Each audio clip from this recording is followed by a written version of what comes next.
Okay, we are live. Hi, and welcome to this live stream from Sirocco with me, Niklas Wikström, and with Mats Dahl, my colleague. And today the topic is CRM transformation, which is an interesting topic. A lot of companies are trying to understand how to do this today.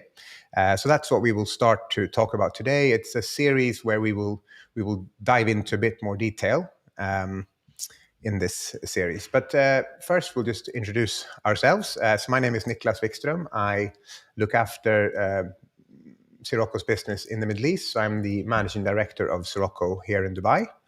And I've been in Dubai since 2008. So I'm living in the Middle East for the past 13 years now. I've been with Sirocco for almost 7 years. So we started the Sirocco office here in 2015. So that's a little bit about me. I live here with my wife and my little son. And I've been delivering digital, IT projects for the past 15 years or so in different sizes, different countries. So that's, my experience I will try to bring to this discussion. And I'll hand over to you, Mats, to introduce yourself. Yeah, thank you very much. Nice to be here, Niklas, and having this live stream together with you. My name is Mats Dahl, and I'm a Senior Vice President as well as Senior Advisor here at Sirocco. I base my skills and competencies on more than 30 years of experience within the IT and management consulting industry. And been working with different kind of roles, everything from consultant to sales representative to application development lead, sales director, and much more. And so prior to Sirocco, I was working at KPMG, building up its Center of Excellence for Data-Driven Technologies. And prior to that, at Microsoft and other global IT service partners and deliverers, vendors. So that's me, Niklas. Okay, thank you. And I'll just give a super brief introduction to Sirocco as well as a company, so that everyone kind of understands who we are and what we do, I guess. I'll share my screen here. So Sirocco, we are an independent CRM consultancy company. So independent in the sense that we work with the top 5 platforms in the CRM world. So we're partners with Microsoft, Salesforce, Sugar CRM, Oracle, and SAP. And we also have some other partnerships with digital signatures and other technologies that we think and know will help our customers in and around CRM. One such aspect that we won't cover today, but we will do a series on later on, is CPQ, so Configure Price Quote, which is also a hot topic going forward. We have 5 offices. Well, we have 3 offices today. So Stockholm, where Mats is. I'm in Dubai, as I mentioned. And then we have one in Palo Alto outside San Francisco in the US. And we are actually looking at 2 new locations for the company, Barcelona and Sydney, which we are looking to open offices in within the next year. We're kind of starting to look at where to go and how things are done in those new locations. So that's very exciting. So we're in an exciting place as a company. Lots of things happening. We're hiring people. We're getting very interesting projects. So it's a fun time for us. So let me just jump to the next one here. And as I mentioned, we are partners with, I guess you could say, the big 5 CRM platforms, but also we're partners with Tacton, for example, which is a CPQ platform, DocuSign and eSign for digital signatures. We're always looking at different partnerships that we know we can then bring the value of to our customers. It could be marketing automation platforms, it can be credit lookup platforms, it could be integration platforms, whatever they might be. And this portfolio of partnerships and products that we work with is kind of an ever-changing portfolio. So if we don't see a value for one of the platforms or the technologies that we currently have, then we might replace it with something else, or we might see how we can enhance our offering to our customers. And our customers range from large-scale manufacturing companies, car manufacturers, investment banks, the defense sector, telecoms, pretty much everything. We've not really chosen to niche ourselves within certain verticals or certain industries. We like to think that we are experts in our field of CRM, and then with our customers' expertise of their own business, together we try to figure out how we can together give them the best value, I guess, in projects that we do. So that is a little bit about us. And so today's topic then is digitalization, which is it's a tongue twister in English for me to say a few times fast, digitalization, but I guess transformation is an easier word, but it kind of means the same thing in some aspects. So CRM transformation. So how can companies actually utilize the power and the flexibility and the scalability of these platforms that we work with to really enhance their business and to help them keep up in this new world where, you know, digital is kind of the first channel that you meet a lot of customers in, and the way that people expect to interact with you through as a company. And I'll let you introduce the topic as well, Mats, what you think. But I would also say that any company today of a certain size needs almost to become a tech company, because technology is so important now going forward, and to really help the business grow. But I'll let you frame it as well, Mats, from your perspective, what you wanted to, how you would put it forward, I guess. Yes, yeah, let's do that by small example, a small story. It's a very condensed story about the topic as such. But first of all, I just would add what you said, Niklas, that digitalization is more about business transformation than IT transformation. I would say it's a coherent transformation that you need to think about as a business leader, as well as a member of a team and other things. So what we have met during our projects, me in my prior career, is that like this, that the executive committee or executive management team, they say, well, now we need to transform, we need to be digitalized, we need to look at our customer processes and our sales processes, and we need to find out a way to be data driven and to use a lot of data sets to become more efficient in our sales and account planning and sales strategy processes. And when that decision is made, then you push it down to IT, and IT says, well, we will find you the right platform, we'll find the right implementing partner, and then the project starts like an IT project. And then when after a lot of challenges, something is in production, none of the business units, or few of them at least, are using the solution because they couldn't see the benefits of a new technical platform. They have their special needs and so on that hasn't been built in the solution as such. And we call this kind of a digital gap or similar, because from the strategy down to the actual technical platform, it's a gap. It's the business gap, how to transform the business. And that is what we would like to talk about and show how we think, how we could narrow that gap and become, one company with one strategy, one digital strategy, and how to realize that based on a CRM platform, for instance, in this case. Do you agree, Niklas? Yeah, I think it's, what I've seen, I think it's quite common that these transformation projects or CRM implementation projects are, yes, they're handled as an IT exercise.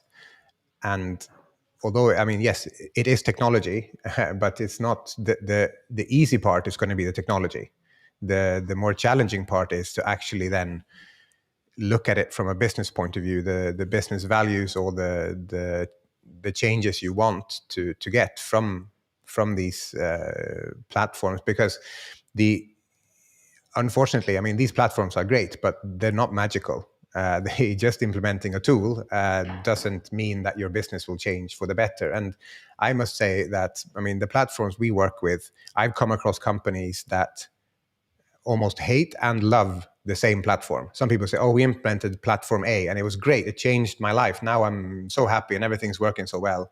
And then you meet someone else who's also implemented the same platform, and they say, oh, it was terrible. It was the wrong choice for us. It didn't do any of the things we were hoping it would do.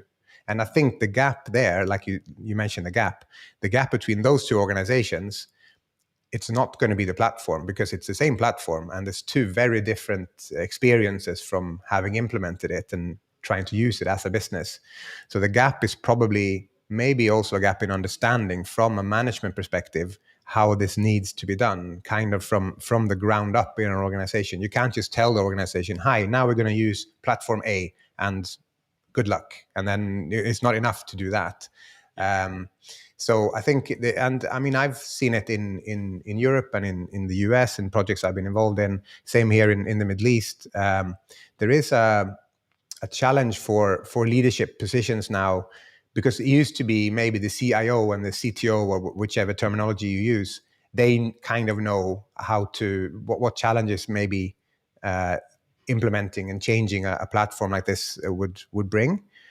But now all the C-suite and the whole managerial kind of management level, almost everyone now needs to understand technology in a much deeper sense and understand how to apply it and how to let it help your business almost. And these platforms now, when we implement, kind of a standardized way of working, they're not random standards. They're standards based on these platforms having been used throughout the years, and keep improvements that keep coming in the platforms themselves. So we do get a lot, and then it's just to tailor and tweak and then fit. Obviously, all the people in the organization is the main challenge to get everyone. We sometimes talk about what the what's in it for me factor for everyone. How is it going to help a sales function or a salesperson or a marketing function, or how can we bridge gaps within organizations through the use of these technologies? So there's multiple gaps, I guess I would say. Yes, I agree totally, Niklas, definitely. And as you have said, the most common misunderstanding is that the platform will bring you the new efficient processes and so on. There are a lot of good stuff within those platforms, but you need to have your own way of working. You need to implement the solution that is best for your business as well. So maybe we could talk a little bit about our perspective of what we need, what kind of prerequisites we need to have in place to be able to narrow the gap. So maybe, Niklas, we could talk a little bit about what we call a 5-step model, but it's a way of thinking that we would like to present for you as well. Yes, I can put that up and we can talk around these steps. Yes, so I can start, Niklas. So this is kind of starting from the top, going down. First of all, of course, the business strategy for any organization, company, needs to be digitalized in some sense. You need to have that in mind. And digitalization means also that you need to revisit your business models, your processes, and how you build your value proposition, independent if it's products or services, and how to use data in a totally new way than you have done before. So that is the starting point. If you don't have that mindset as a company or an executive committee or executive management team, you need to think about that first of all, and also your role within it in the business strategy and how to realize it. The second step is the digital transformation strategy, because you are moving towards cloud platforms. You are moving towards more integrated applications and services in your core businesses. It doesn't matter if it's retail or manufacturing or logistics, whatever, or public sector. You need to understand how you can realize the digital strategy based on a technical platform where you could store data and become, which is the third point, become a really data-driven organization. Not just talking about that data is the new oil. We need to become a data-driven organization. If you don't have a business strategy that points out the way, if you don't have the digital transformation strategy, you have some difficulties, I would say, to become a data-driven organization. But when you have that in place as well, you need also to think about, as I said just previously here, that you need to also realize the greatness of partnership in a digital world. Because if you are depending on your suppliers and your customers, and you have a network that where you're integrated and data flows freely between different kind of data applications or data sources or data sets. You need also to have a very strong and coherent partnership model as well. And with these 4 prerequisites in place, then you have the thing that connects all the dots, and that is the operating model from which you have the operational excellence to really realize your business strategy based on your digital transformation strategy, based on data, based on partnerships. And that is one thing that we have found out that is really, really important now, to really have an operating model in place. It doesn't matter if it's for the total business or for an implementation of a CRM solution or other kinds of business supporting applications as such. Do you have anything to add on to this, Niklas? No, I think, I mean, you see some organizations that go kind of the extra mile in this, and they might have someone like a chief data officer or someone who they take it very seriously. And it depends obviously on the volume of data you have. Like, for example, we have a customer here in the Middle East who's a big logistics company, and they have lots of data. And often in maybe not all the data is live, so to speak. So they have a data officer now, and his job is to make sure that they get enough data so they can make clever decisions. And often, I mean, at least what having the data should be is making sure that you choose the right path, you make the right decisions. You might have a gut feeling of what's right and what's wrong, but if you have it in kind of black and white and you can base it on data, at least you can always trace back why we took decision A, even though it might have been a mistake, but at least we know what we based it on, and then we can keep kind of iterating it over, I guess. And when you talk about operating model and operational excellence, a lot of companies today say that, oh yes, we want to be an agile organization, but because it sounds good.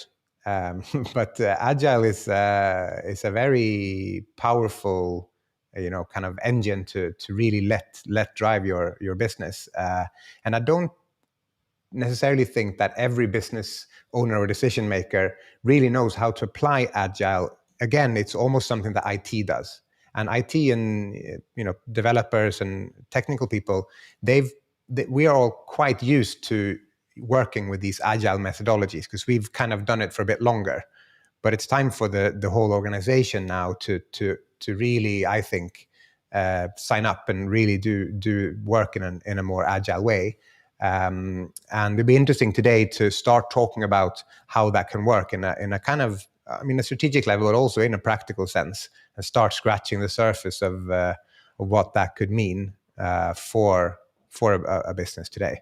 So I don't know if you want to add anything more here, or if we can jump into that maybe. Yeah, I can just add some parts before we go to the next slide. That is what you are into, Niklas. It's about continuous development, continuous change, to be not just agile in the way you are working when it comes to implementing new solutions or develop them, but also be agile in terms of being in times, be competitive, provide your customers with the right value propositions and offerings that they are asking for, and to be agile in that way as well, and also when it comes to the collaboration with partners and customers, also have the same way of looking at how to solve a challenge, or how to implement a value proposition to make a company more efficient and so on. So it's a lot of things based on that as well, and also just one thing to add as well when it comes to the digital transformation strategy part is also all the things about security and GDPR and all that stuff as well. You need to have that in place and have that also in the baseline for your transformation as well. It's a lot of important parts that you need to have thought about. So we can take the next part of this to look at how we define an operating model and how it works. Let's see here. Yeah. Because it's basically divided in 5 different areas, where you have, I think you have frozen now, Niklas. But you Can you have see the screen? no, I can't see the screen. Ah, okay. I put the operating model up. I'll put it up again so you can see it. Yeah, there. Yeah, thank you. So Okay. basically, it's containing five different parts. The biggest part, the arrow shaped form, is the process as such, the processes. Then you have up on the highest level the governance part, which is where the management, the strategy, the policies, the risk management for a company organization is managed, but also based on the business strategy, the digital strategy, and everything else that we have been talking about. It's connected up in that part of this operating model. Then you, of course, have the people and the organization to provide or to change things or to drive the processes. And also, as we call it, a constant feedback loop, because it's a continuous development, continuous transformation, continuous development of the company and process as such. And then, of course, the processes and the services delivery model. We will talk a little bit more about that, dig in a little bit more about that. And in the bottom part, we have the performance and insights and data, because every change we do and everything we implement from a digital perspective, we must measure. We must measure our investments, if they are beneficial for a company, or if we are achieving the goals and the objectives that we have put up in front of us to do these changes. How we could be more efficient in the sales process, how we could use the data for account planning and provide our customers better insights, better offerings, and other things to them. So that is also a very important part, and it's I wouldn't say easy, but it's a part of a digital and data-driven company to measure what you are doing. And the lowest part is the technology, of course. It's the platform you are choosing. It's the cloud strategy that you have chosen. How that affects in this. So basically, you have all the parts: the executive management, you have the IT part, you have the business, and how the business is ingested their thoughts and minds, and the processes as such. And the process in this case, starts with an idea or a challenge, whatever, on the left-hand side, and then you move through exploration and innovation, design and requirements. You develop and implement the solution that you have said, or the process that you have defined, and also start the change management part, which is crucial for success. And if you have a digital solution that you will provide a customer or your market, you also start your go-to-market planning in this phase. And then you move over to service management, where you constantly provide the maintenance and support, but also creates new ideas or new improvements that loops back to the beginning of the process as such. And of course, if you have something that you put out to the market, a managed service or whatever, you also, of course, drive the constant marketing and sales part of this to provide your solutions towards the market as such. And you build up, you have these backlogs that you constantly build up, and you prioritize the backlog. So you do the weighted shorted job first, and a lot of stuff in this. And based on also this model, you as Niklas said before, you ingest things like agile way of working, you ingest the design thinking, or design sprint, you ingest the ITIL processes and so on into these different parts of the operating model. So Niklas, what's your take on this?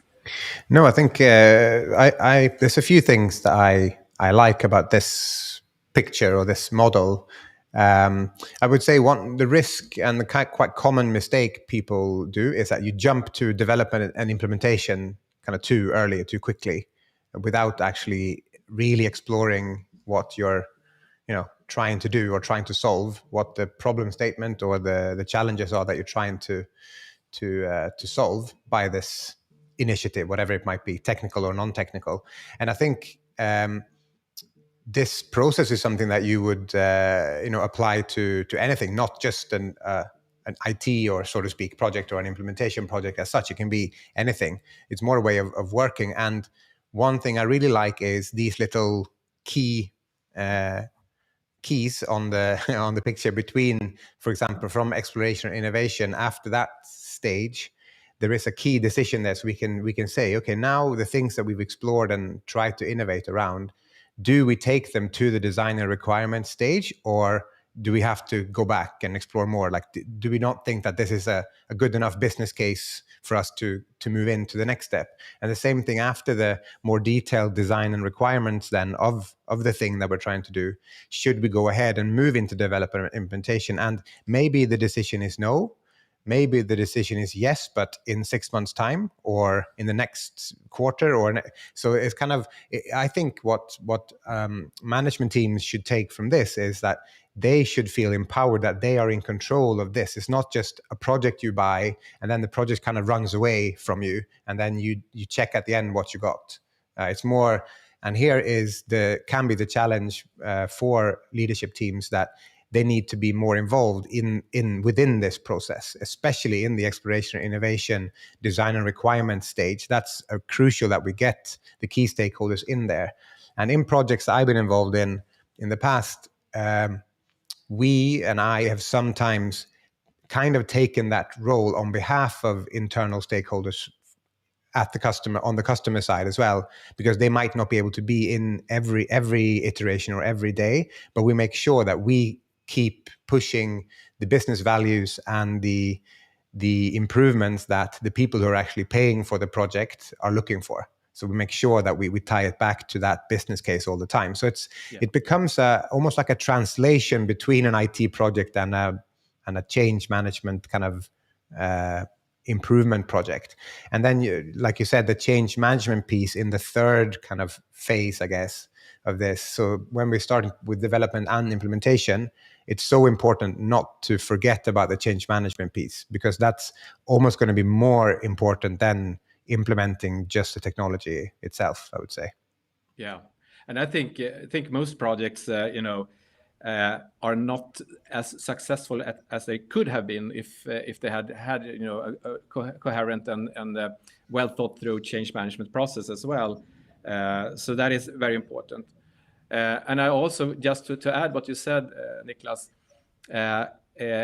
exploration and innovation, it's not that you need to be what you call it, propeller head, or someone with huge ideas and game-changing thoughts. It's more about how to change the small pieces in your daily business. That's kind of innovation or exploration and so on. So it's not you don't need any specific competences to be innovative. But it comes from people that are working in the process that would like to have changes. They are the ones that are the innovators. And also innovate in a digital world, you need to have a platform. You need to have capability to process huge data sets, and you need to have the right people in the organization that could connect different parts of a solution together. So, and as you said also, Niklas, on the management team, you need to be even though you are not interested in technology as such or more of strategy, you will become involved in this in a good way from your perspective. And from my experience, from a lot of projects where we have used this kind of a mindset, we have created a great success and a lot of engagement from the Heights management team, instead of just pushing it out to a great IT department that does its work as good as possible. But when you do have this kind of a picture and you can discuss it with all kind of stakeholders and people that are involved, it's easier to understand the role you have and what we are doing together and where we could be more efficient and so on, I would say.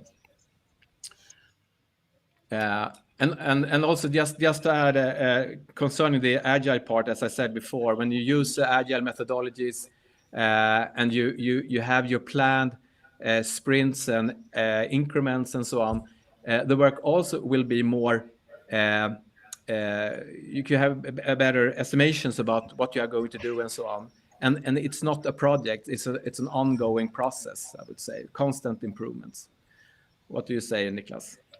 Yeah, no, I think I agree with that. And there was actually a question in the comments here. I mean, I forgot to mention when we started, we're streaming this on let's see, Facebook Live, YouTube Live, and also on LinkedIn. And LinkedIn is quite a new channel that we haven't used before, so be interesting to see how that works for us. But there was one question around costs and budget for this. I mean, how much does this cost? How should a company think about investment, and what drives the size of investment? I mean, in my experience, I guess budget in an iterative process like this, budget almost just dictates the pace that you can move with.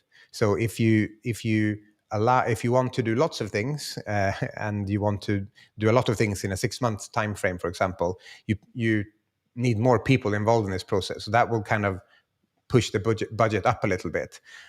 So maybe, for example, if you do a CRM implementation project, let's say you would need, 3, 4 maybe consultants helping you, and then maybe your 3, 4, 5 internal people involved in the initial kind of maybe 6 months or 3 months or however long the initial implementation is. And then when parts of what you've done moves into service management, then you'll see, okay, maybe 1 or 2 people is needed to keep this the platform ticking over, so to speak, and make sure it works and handle any issues that might come up, or supporting the users, etc. But also you would also want to allow for this iterative process to keep going, and maybe it's at a lower pace for kind of a more of a long-term approach when you're in more of a governance situation, let's say.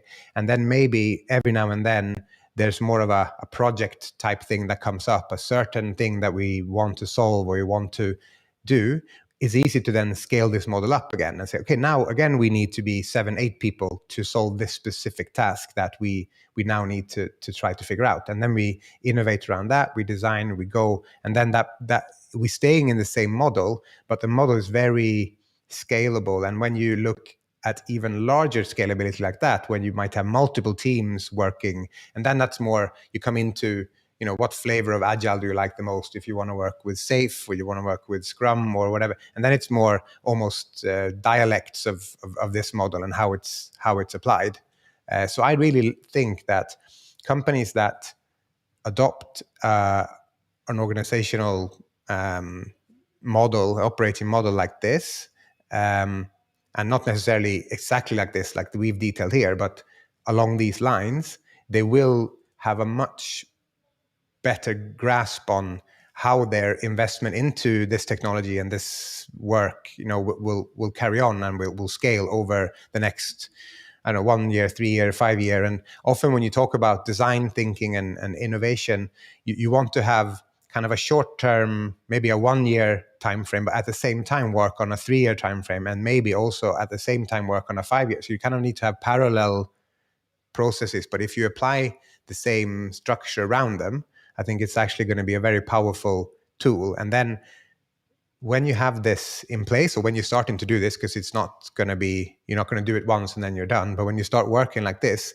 it becomes easier to pour new ideas and new challenges into the same model, and the model itself will help you help you approach the different themes and different things you're trying to solve and fix together, and then the model will help us then. Now it's time to close this stage. Okay, do we move on to developing and implementing this, or do we go back to the drawing board for this particular item? So I think it's more of a mindset shift that takes a little work and a little time.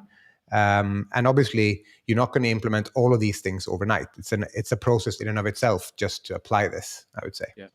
Yeah, and just to add to that, once again, Niklas, and going back to the question about budget, there is a lot of buzzwords that we are talking about, but there is one important buzzword which is called minimal viable product, and that is also a thing that we promote. That even though you maybe really not know exactly how you would like your solution, then in the exploration innovation phase, you do a prototype, or you test a smaller pilot project, just to be sure of this is what we would like to have, and then you scale it up, as you say, Niklas. And that's why also it's important with this key in the model, where we have decisions based on facts and tries and workshops and everything else. So that is also very important, to take a step-by-step approach. Think big, start small, scale fast, as we say. Yeah, no, I think it's easy. Sometimes there can be a risk that you talk about these buzzwords, as you say, and you just say, oh yeah, we're doing this now, we're doing that. But the main part is you need to understand that it should help, drive your business or improve whichever aspect of your business you're trying to fix or address. I think something happened with my picture here. I'm trying to come back online. Yeah. But I think, I think that's the main one of the challenges here is to not just get kind of carried away with saying all these magical terms. It's actually, and our job often as a consultancy company becomes, how do you break down this strategy into manageable pieces that you can actually go and do and measure. And often in projects I've been involved in, a good way to start sometimes is the data and the KPIs that you want to get. And then you have to almost reverse engineer yourselves into the platforms, technologies, and processes you need to be able to get to that level of transparency and to see the data easy, and it should be readily available. You should be able to interrogate the data. You shouldn't have to go and ask IT for a new report just because you had a new idea of a different aspect of the data you wanted to look at. So often kind of start at the end sometimes with the data and the dashboards and the BI that you want to achieve. And then that becomes almost a blueprint for what you're trying to do. And then you just apply this model around that and move through it, really, through the paces of the model. I agree. So basically, based on this model, we have put in different kind of methodologies, own experiences, best practices, and so on. And then it's easier to have a discussion about the change process, the development parts, and the change management, and so on. Yeah, I think so. And I think also, if more people within the organization are kind of speaking the same language, we know, oh, we're now exploring this, or we're in this stage, or now we have a decision point here. It makes it easier for a steering committee or whoever it is that needs to make these decisions to understand where we are. It's not such a long discussion every time, especially when you work with parallel processes there. Yeah. So the next steps then, Niklas. Yeah. So we've, like I mentioned earlier, we've planned to do a kind of a series around this, and today has just been an introduction, I guess, to this topic and kind of scratching the surface of it a little bit. So I don't know, Mats, if you want to talk about what's coming up, what we think are the next steps. I can share this little slide here, which is the model we looked at, but with some circles around things. So what we will do during this autumn, as Niklas said, we will have more live stream sessions where we will focus on the different parts of the model as such, and go deep down into the first part is about exploration, innovation, and the design and requirements part, where we will dig into challenges and way of working, and how we could manage things from a digital or virtual perspective, and be effective in these processes. And then the second live stream will be about the development, implementation, change management, and service management part. What that means in terms of things that we have talked about, agile methodologies, information, organization, roles, how to integrate with each other, and how to move from implementation into a successful production, and service management, and looping back to exploration and innovation. And the third live stream would be around the surrounding parts, the governance, people, performance, insights and data, and technology parts, to elaborate more about those parts in this operating model. So that's the plan. Yeah, no, I mean, and it will be exciting because it's sometimes a challenge for us, like doing this initial part, not to get too detailed early on. We're trying to give like an overview of today's topic was really just to give an overview of this is how we would approach these things and how we have approached it in the past, and some experiences that we've had. And then I think the coming kind of live streams will be more detailed and more hands-on in a way. Like, how do you work with an exploration innovation? What tools have we used in the past that we know work well, and how do you actually do this from a more practical point of view? Yes, and I think that's kind of it for today. I wanted to say as well, for everyone listening and watching, is that make sure you follow us on these, I guess, at least these 3 platforms that we're on now. So our YouTube channel, our Facebook page, and our LinkedIn, so that you get notified when the next part of this series kind of will be available. And we will also package this as a podcast, so you can listen back. You can also, we will post links to this recording and everything else. There weren't that many questions today in the chat. Maybe people just wanted to listen, and maybe once this sinks in, maybe more questions will pop up, and it will be interesting to approach those questions when we have the more detailed sessions, I guess. Yes. So I think that's all from me. I don't know if Mats, if you want to say something to kind of sign off. No, I think we have told our story. We are really excited about this way of working. We combine management consultant skills with our deep skills in business IT transformation, and implementing valuable new processes at our customers, sales and accounting processes, and marketing automation processes, and similar. So I think we have done the presentation as we said, Niklas, and I hope everybody has understood what we mean. And of course, you can contact me and Niklas directly as well, and we can have a call or a chat, whatever, to have a more in-depth discussion as well. Yeah. Okay. Perfect. So I think we will sign off for today. So have a good day, Mats, and everyone who's been tuning in. Thank you for listening and watching, and we will catch you in the next one. Thank Okay. you. Bye. Bye. Bye.